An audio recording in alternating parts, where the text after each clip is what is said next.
በአማራ ክልል በተለያዩ አካባቢዎች በወቅታዊ የሰላም ጉዳዮች ዙሪያ እየተደረጉ የሚገኙ ህዝባዊ ውይይቶች ተጠናክረው ቀጥለዋል። በምዕራብ ጎጃም ዞን የፍኖተ ሰላም እንዲሁም የጅጋ ከተሞችና የጃቢ ጠህናን ወረዳ ነዋሪዎች ከክልሉ ከፍተኛ የስራ ኃላፊዎችና ከሀገር መከላከያ ሰራዊት አመራሮች ጋር ተወያይተዋል። ባለፉት ዓመታት በሰላም እጦት ምክንያት የክልሉ ህዝብ ዘርፈ ብዙ ችግሮችን እንዳሳለፈ ነዋሪዎች በውይይት መድረኩ ገልጸዋል። ልጅ ካላስተማሩችን ሀገር ማን ነው የሚረከባት? ነገር ማን ነው ተረካቢው?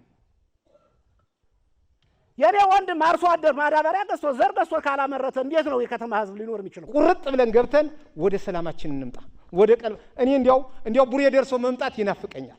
እንዲያው ጅጋ ደርሶ መምጣት ይናፍቀኛል በነጻነት። የውይይቱ ተሳታፊዎች በቀጣይ በሰላም እጦቱ እየደረሰ ያለውን ችግር በመገንዘብ ለሰላም መስራት ይገባል ብለዋል። እኛም ለሰላም መስፈን የበኩላችንን እንወጣለን ሲሉም አስተያየታቸውን ሰጥተዋል። እኔም በቃ ብዬ መጥቻለሁ። አንተም እዚህ ላይ ይብቃ።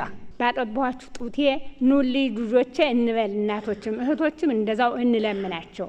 ሁላችንም ለአንድ ለሰላም ምንጭ ለመስበክ ለማስተማር እኔ በቅድስት ቤተክርስቲያን ስም ቃል ገባለሁ እና ሁላችንም ጥንቃቄ አድርገን ወደ ራሳችን እንመለስ፣ ሰላሙን እናምጣው።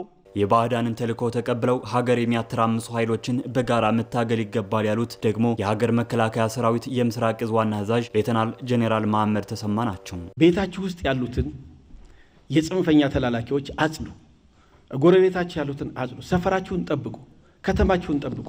ስለዚህ እኛም የኛን አሳይመንት እናንተም የናንተን አሳይመንት ከሰራችሁ በአጭር ጊዜ የተቋረጡ ልማቶች ስራ ላይ መዋል ይችላል። በምክትል ርዕሰ መስተዳድር ማዕረግ የአስተዳደር ዘርፍ አስተባባሪ ዶክተር አማኑኤል ፈረደ በበኩላቸው የአካባቢው ሰላም ተረጋግጦ ወደ ቀደመ ልማቱ እንዲገባ ሁሉም ለሰላም መስፈን ኃላፊነቱን እንዲወጣ ጠይቀዋል። ጠላት በብዙ አካባቢዎች በቡድን እየፈረሰ በቡድን እዚህም አካባቢ ያላችሁ ሃይማኖት አባቶች፣ የሀገር ሽማግሌዎች ወረድ ብሎ የጀመራችሁትን ስራ በማጠናከር ተጨባጭ ለውጥ በአጭር ጊዜ ማምጣት አለባችሁ። ለእውነተኛ ሰላም መስፈን በቅድሚያ መጥፎ ድርጊትን ማውገዝ ያስፈልጋል፣ እንዳይደገምም መስራት ከማህበረሰቡ ይጠበቃል ያሉት የአማራ ክልል ምክትል ርዕሰ መስተዳድር ዶክተር አብዱ ሁሴን በዚህም ማህበረሰቡ ሰላሙን በአጭር ጊዜ በመመለስ ወደ ቀደመ ማህበራዊና ኢኮኖሚያዊ መስተጋብሩ እንዲመለስ ጥሪ አቅርበዋል። ዛሬ በዚህ መድረክ ይሄ ሀቅ እውነት እና በዚህ የሰላምና የጸጥታ ችግር የተፈጸሙ አሰቃቂ ግፎች፣ አሰቃቂ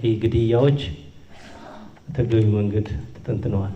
ሁሉም የሚፈልገውን ጸሎቱን የሚጸልይበት፣ ሰላም የሚሰፍንበት፣ ለኢትዮጵያ አንድነት የሚተጋ የሚሰራ የአማራ ኩራት የሆነውን ጎጃምን በአንድ ወር ውስጥ ለመመለስ የድሮውን ጎጃም ለመመለስ ስራ ስሩ የሚል እምነትና መልእክት ነው ያለን። እንደ አማራ ሚዲያ ኮርፖሬሽን ዘገባ በውይይት መድረኩ የሃይማኖት አባቶችና የሀገር ሽማግሌዎችን ጨምሮ ሌሎችም የህብረተሰብ ክፍሎች ተሳትፈዋል።